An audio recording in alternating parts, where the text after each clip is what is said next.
You didn't get it, because you're not Slavic.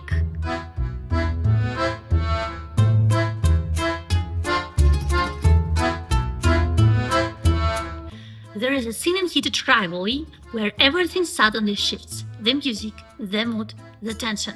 And that song starts playing all the things she said. If you didn't grow up in Eastern Europe, it probably just feels like nostalgia from 2000 years. A dramatic pop track, a bit chaotic, maybe even ironic, something you've heard before. But if you did grow up in that context, the reaction is purely different, almost physical, because it is not just a song, it is a whole cultural moment compressed into 3 minutes. The original Russian version is called "Я сошла с ума", which literally translates to "I've lost my mind". And already here something gets lost in the translation. In English, the song sounds edgy, maybe even rebellious.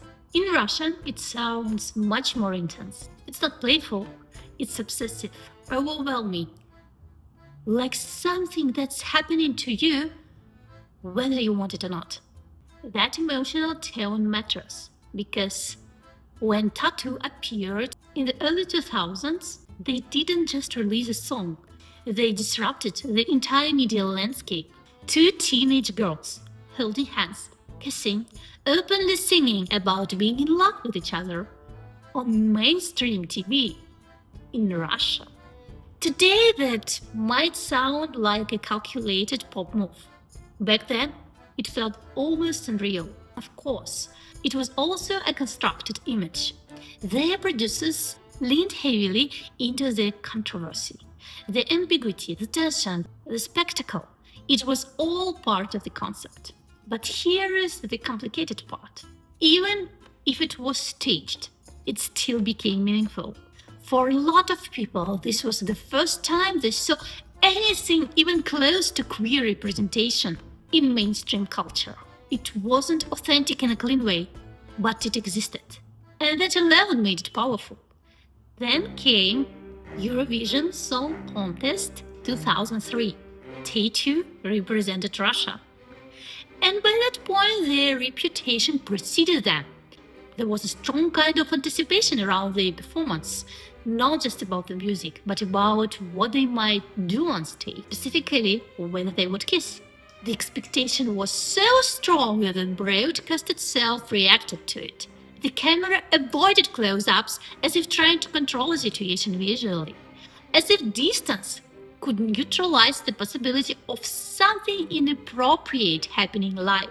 It's a small detail, but it says a lot about the moment, about how something as simple as a kiss could become a national-level anxiety.